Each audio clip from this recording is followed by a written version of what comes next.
Hey guys, what's going on? So UFC 317 just wrapped up and I'm going to go through the main card, both winners and losers of their fights, and give you guys some possible matchups for each of the fighters. So let's get straight into it. And starting off, we're going to start with the loser of the first fight of the night on the main card, Felipe Lima. He looked decent. I mean, he didn't get demolished by Talbott. It was actually a very, very close fight. But it was a clear win for Talbott. He just really couldn't do enough to deal with Talbott. Talbott was very good in the wrestling, which I thought Felipe Lima would look way better in, but he wasn't quite there. And I definitely think after this he should be shooting for not around the top 15 area, but maybe just a little bit lower. Maybe one more fight, then an opponent near the top 15, then a top 15. And I think that first step would be someone like Brady Hiestand. Now, honestly, this could be a lot of other people. The bottom of bantamweight isn't the most competitive area, so honestly it could be really anyone, but I think Lima does need a bounce back sort of fight, and I think Hiestand will be a sort of challenging enough fight where it won't be a complete cakewalk, but if he does have what it takes to be in that sort of bantamweight nearing the top 15 position, he should be able to get it done. And for Hiestand, I think he's incredibly underrated. He lost to Ricky Turcios by split decision in his UFC debut, but ever since then, man, he's picked up some really good wins. Fernie Garcia, Garrett Armfield recently choked him out. And I just think he's incredibly underrated, and he definitely does deserve a fight further up the rankings. So, yeah, I'd say that for Felipe Lima, his next fight should be with Brady Hiestand. And now on to the winner of this fight, Payton Talbott. Originally, I actually thought that in my 316 video that Patchy Mick should take on Payton Talbott next. I thought it was sort of a big name versus sort of big name matchup that would sell well, considering they both lost their last fights. But Talbott looked really good here, and on the mic he actually had a call out that I think is actually better, if not equal. Adrian Yanez. Yanez is really fun to watch whenever he fights. He's always a striker through and through. He will grapple occasionally, but it's more sort of defensive grappling over anything, and if it can stay on the feet, he'll usually like it that way. And I think it's time that we see Talbott get to sort of show off his striking again. It happened early in his career, then he got put up against wrestlers. I think it's time we give him another striker just to sort of see how good Talbott still is at higher ranks when it comes to his striking. And I think Adrian Yanez is a very challenging opponent there. Do I think Talbott can do it? Yes. It will actually be surprisingly difficult though. Yanez is really underrated, but yeah, I love the idea of this fight, and I think Talbott absolutely cooked here with his call out. So yeah, I think Payton Talbott should fight Adrian Yanez next. Now on to the next fight, and the loser of that fight, Renato Moicano. He had a pretty shocking performance. He looked good in the first round, but just second round onwards, he just gassed very quickly, was very sloppy, was very sort of not formidable on the ground as he usually is. In fact, Beneil Dariush was kind of dog walking him in the grappling. Very, very bad performance for him here. So I think he's going to get moved down maybe 1 or 2 rankings, maybe even 3, and it'll be sort of around the 15th mark. So he should definitely be fighting outside the rankings. He's on 2-fight losing streak, and while one of them was Islam on a day's notice, he still is on a losing streak. And I think the best matchup here would be someone like Fares Ziam. Ziam, he's been sort of hustling through the division. He's been slowly encroaching the sort of top 15 positions, but just really hasn't found a fight within there to sort of push him upwards into that top 15 ranking. And I think his top 15 caliber, and I think a win over someone like Moicano would allow him to make his name in the division. And someone like Moicano, this is a very difficult challenge for him to sort of prove that he still belongs in the top 15. So I see it as a win-win. You could even have this as a really good co-main for a fight night. But yeah, I say that Renato Moicano should fight Fares Ziam next. Now on to the winner of that fight, Beneil Dariush. Had a decently good win. Once again, this fight was pretty unimpressive from both sides. Dariush, especially in that third round, was also gassed. And I think he won't be sort of moving up that far in the rankings. In fact, he'd probably only move up 1 spot, if that. There's not really anyone above him either that he can fight. A lot of the top 5 are looking for title shots or sort of #1 contender fights. I doubt they'll take a fight with someone like Dariush that low leveled. So I actually have a matchup a bit below him, but I don't think Dariush really minds that sort of matchmaking. And that's Rafael Fiziev. Fiziev came off a really good win against Ignacio Bahamondes last week. Didn't really take a lot of damage there, so he definitely is sort of here to turn around pretty quickly. Dariush didn't really take a lot of damage. He got knocked down in the first, but outside that, I can see him turning around in maybe 6, maybe even less months. And everyone above him isn't really an option outside of Gamrot, but we've already seen that fight. Dariush won that one pretty convincingly. There's no need for really a rematch there. And I just like the idea of Rafael Fiziev versus Dariush. It seems like two sort of older generation fighters that never really clashed, but if they did, you could really expect a really fun sort of striker versus grappling match. And yeah, I say this is probably the next matchup for Dariush. Now on to the next fight, onto the loser. Brandon Royval had a really good performance, granted, but lost this one 29-28 decision. There were moments where he looked really good, but unfortunately Van just looked a lot better in this fight. He did say multiple points leading up to this fight in interviews that if he doesn't get a title shot off this win, or off this fight I suppose, he'd move to bantamweight where he had a better chance, and I assume because he lost this one, the statement still stands. He could stay at flyweight as well. What he could be meaning is if he wins that one and doesn't get a title shot, he'll move to bantamweight. Maybe he might stay because he lost, but either way, I'll give you guys two matchups, one in bantamweight, one in flyweight. I'll start with flyweight, which I think is a little bit more likely. I think he should go up against Amir Albazi. He's the only real contender within the top 5 that Royval hasn't beat or been binned by somewhat recently. I was going to say Moreno, but we saw that very recently. It was close, but I don't really want to see it again. And I think Amir Albazi will present sort of a nice bounce back fight. I'm not saying that Royval's going to run through Albazi, but Albazi's recent performance would sort of be a bit tempting to someone like Royval, especially someone who's good on the feet striking, because Moreno outstruck Albazi. So if Moreno can do it, odds are likely Royval can do it. And for Albazi, this could be an amazing redemption to sort of put his name back in that title contention. Now we'll move on to bantamweight. If he does choose to go to bantamweight, which I don't think he will, but if he does, I think Charles Jourdain. I think this would actually be a really, really fun striking battle. Is it sort of up to Charles Jourdain's standards? He's kind of making a run at the moment. Does he really want to fight a flyweight? Maybe not. But he has pulled out his fight recently, so he doesn't really have an opponent yet.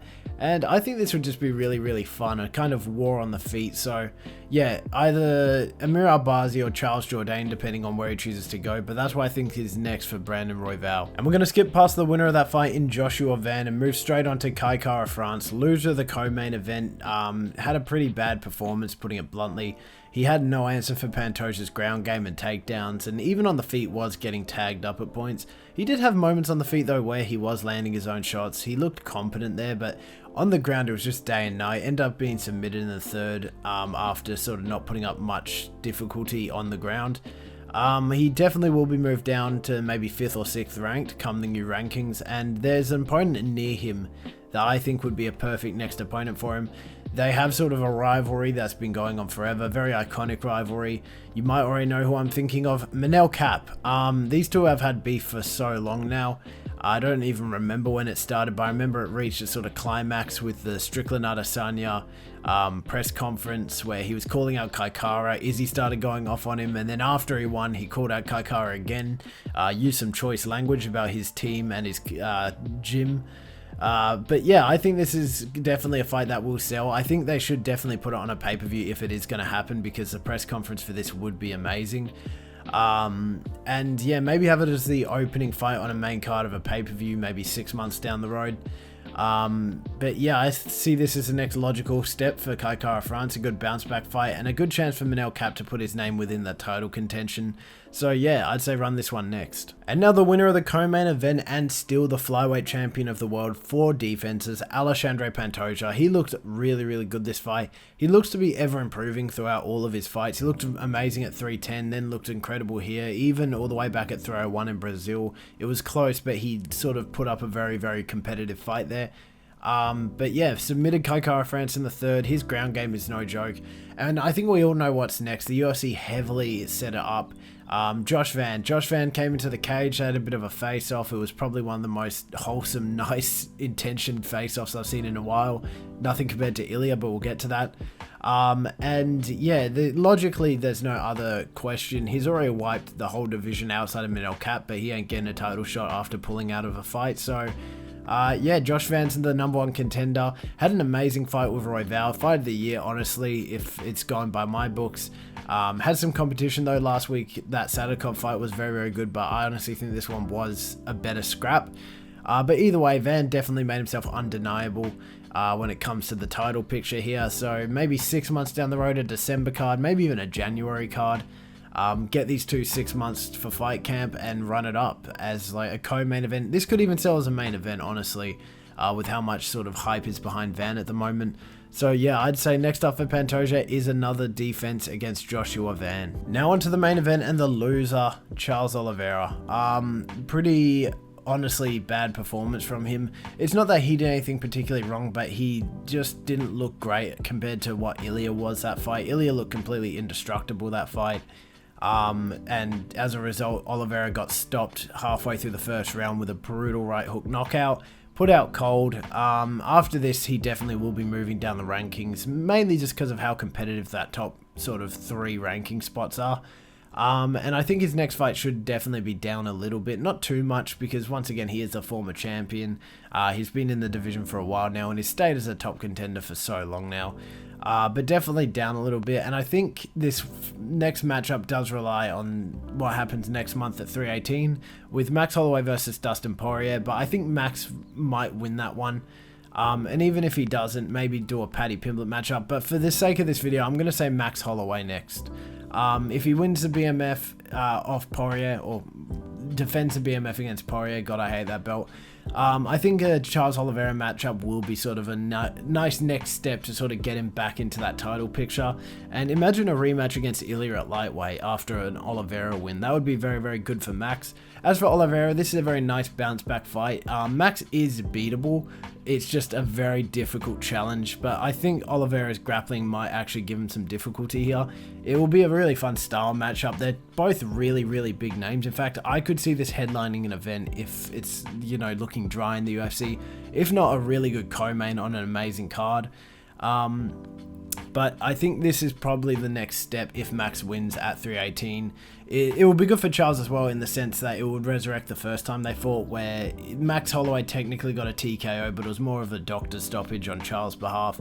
But yeah, I think this is the best sort of matchup name-wise, recognition-wise for Charles Oliveira in the future. And we'll move on to the winner, Ilia Topuria, and new lightweight champion of the world. Looked incredibly dominant. Now a double champion, is going on a Conor McGregor level sort of like reign. He looked absolutely indestructible this fight. Looked great in the wrestling, looked great in the striking, has absolute power in his hands at lightweight, which I didn't really expect, but it's transferred over. A lot of people are saying make the Islam fight. I think that's going to have to wait. Islam first needs to get through JDM, which I don't even know if he will be able to get through JDM, but we'll see. And if he does get through JDM, he's probably going to maybe want to get another defense, or if not, he'll probably want a while to turn around, especially if it's someone as dangerous as Ilia. He's not going to risk it. So in that time, I think Ilia could maybe rack up 1, maybe even 2 defenses. And his first sort of fight back after winning the belt is a competitive one, because there's a lot of competition in the top 3 lightweight that think they deserve a title shot. So we have Gaethje. He's argued that if he doesn't get a title shot next, he'll retire. We've got Arman. He was supposed to fight Islam, pulled out last minute, has sat at that #1 contender spot, not really doing anything within the division, not really fighting. So he's kind of not, he is #1 contender, but hasn't really done much to deserve that title shot. And then we've got Paddy, who's surging through the rankings. He's currently number 8th, so pretty low down. And of the UFC, he looks like the most prominent next contender. He entered the cage, had a face-off with Ilia, started chirping back and forth, had a moment where Ilia pushed him and it blew up. It was sort of, this is the next thing. It was what it was saying, but I think it's a bit early for Paddy, and I think this next fight for Topuria lines up with 2 contender fights, one of which will lead to a title shot. So I think they should be running up Arman versus Gaethje to sort of have a #1 contender here. I think Arman would honestly win that one, but it will be a very close fight. But for the sake of the argument, I'm going to put Arman here. In the meantime, run up Paddy Pimblett versus a Dan Hooker, or Paddy Pimblett versus Charles Oliveira, or just any Paddy Pimblett fight. Or if Gaethje doesn't want to fight, have Paddy Pimblett Arman. Just make a combination of these 3, preferably Arman and Gaethje sort of first preference, because they're high ranked. They do kind of deserve it, even though they're both sort of jeopardizing their careers to get it. But in the meantime, have Paddy rack up a defense, build a bit more legacy for himself, get himself firmly within that top 5, and then he can maybe be a second defense against Ilia. But yeah, I say next for Ilia, it should either be Arman Tsarukyan, who I think it's going to be, or Justin Gaethje. So that's it, guys. Those are all my future matchups for the fighters on UFC 317. Right now on the screen is just a compilation of all my future matchups that I made. What do you guys think of them? Do you like them? Do you dislike them? Please leave in the comments if you have any other options that you think would be good sort of next fights for these people. In fact, this would probably be very interesting because a lot of these, it's very, very competitive, and I could see a lot of other arguments to who deserves it next. So yeah, please leave that in the comments. I'll see you guys in, not next week, but the week after, for a pretty average fight night card, but it is what it is. Yeah, bye-bye.